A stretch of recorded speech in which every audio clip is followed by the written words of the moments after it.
Yo les amis, j'espère que vous allez bien. Aujourd'hui on va parler du chapitre 1005 de One Piece qui vient de sortir il y a 10 minutes sur Scantrad et j'étais impatient de voir ce chapitre pour voir si on allait voir la suite des révélations attendues, c'est-à-dire est-ce qu'on allait avoir la forme hybride de Kaido. Non, on l'aura pas tout de suite et je vais vous expliquer ce que je pense de cette information et on n'aura pas non plus l'information de la personne qui est dans l'ombre et qui est apparemment en train de sauver les 9 fourreaux. Je pense qu'on aura donc ces informations à la fin de l'acte 3 ou au début de l'acte 4. Je pense que Oda va d'abord organiser l'intégralité des combats de tous les Mugiwara parce que pour l'instant on est dans une guerre un peu disparse à la Marineford où chacun met un coup un peu à droite, un coup un peu à gauche et on a des images assez magnifiques comme celle de Marco qui est en train d'affronter directement celui que je vois comme King et deux autres adversaires qui sont au-dessus et qui sont en train de voler. On a un petit peu un brouhaha avec des coups ici et là. On voit par exemple Yamato de l'autre côté d'une porte en train de sauver Momonosuke et le mettre directement derrière ses vêtements pour pouvoir le sauver. On n'a pas encore des combats prédéfinis comme Oda a l'habitude de le faire. Oda est quelqu'un qui suit des codes, qui suit des codes shonen,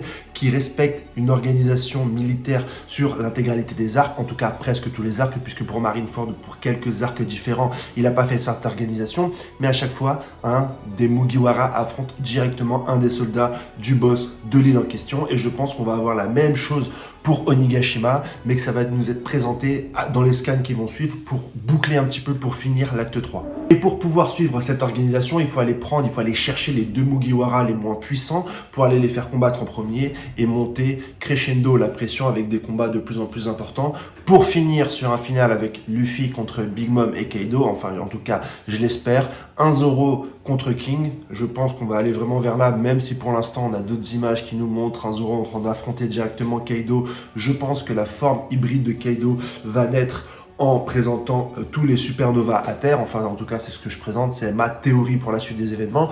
Donc, je pense que Zoro va se concentrer directement sur King et qu'on aura enfin un Sanji avec Queen.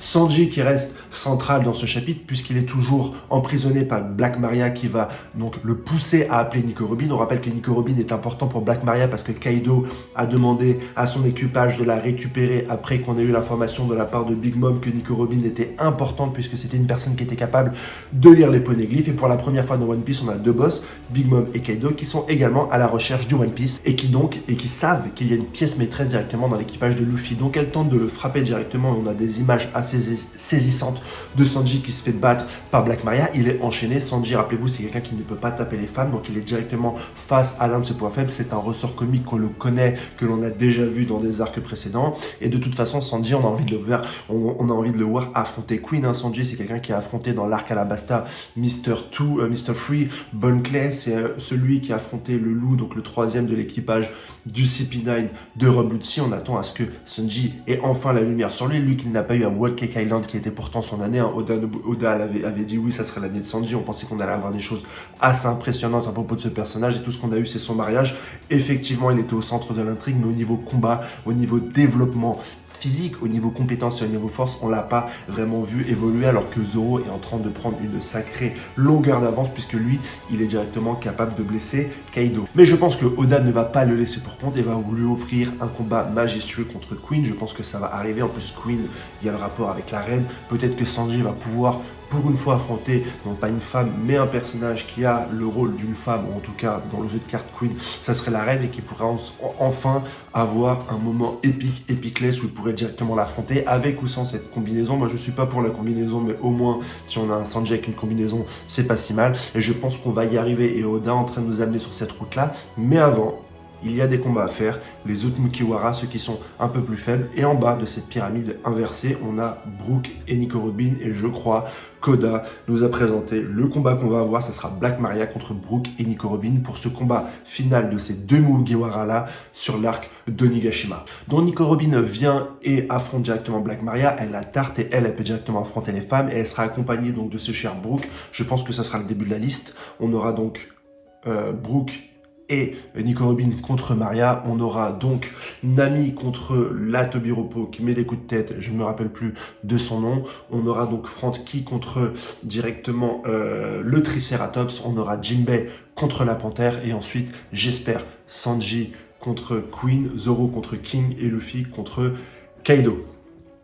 Autre point important de cet arc, on voit un retour directement de Jack la Sécheresse. Jack la Sécheresse est un personnage que j'adore, que je trouve super sympa, même s'il il a eu énormément de défaites depuis l'arc Zo, puisqu'il s'est fait niquer par 2 des fourreaux rouges, puis par les amiraux de la marine, puis par l'éléphant lui-même, puis là encore par les 9 fourreaux directement sur le tas de Negeshima. C'est un personnage que Oda aime bien maltraiter, mais c'est un personnage qui reste néanmoins assez charismatique, un personnage chez qui on n'a toujours pas vu la forme hybride, qui est normalement sa forme la plus puissante, donc je pense que Oda va le développer. Il se dirige directement par ce personnage qu'Oda nous a présenté un petit peu dans l'ombre, dont on ne sait pas c'est qui. On pensait, une des théories possibles, bien sûr, c'était Ener, mais ça c'est une théorie un peu tirée par les cheveux, parce que je pense pas que Ener puisse se pointer tout de suite sur Onigashima, et s'il se pointe, je vois pas du tout guérir les fourreaux rouges. On avait Toki qui reste encore une solution valable, et certains pensent à Yamato, mais là Yamato on l'a vu, elle n'est pas du tout ici, donc Oda va encore nous garder le suspense, je pense, pour clôturer cette partie 3 en nous présentant l'intégralité des combats, en nous présentant sûrement peut-être la forme hybride de Kaido pour clôturer l'arc 3, pour nous présenter aussi cette personne qui est mise dans l'ombre et qui semble être Toki. En tout cas c'est la dernière personne qui me semble possible pour ce scan. Voilà toutes les informations que j'ai données pour ce chapitre de One Piece. N'hésitez pas à commenter, liker, partager. La dernière vidéo que j'avais fait, bon, forcément, il y avait Ener en couverture, fait pas mal de vues. Mais j'espère que celle-ci vous plaira aussi. Sinon, je vous dis à la semaine prochaine pour du One Piece. Je crois qu'on aura le chapitre 1106 la semaine prochaine. Allez, salut les petits gars. Ciao.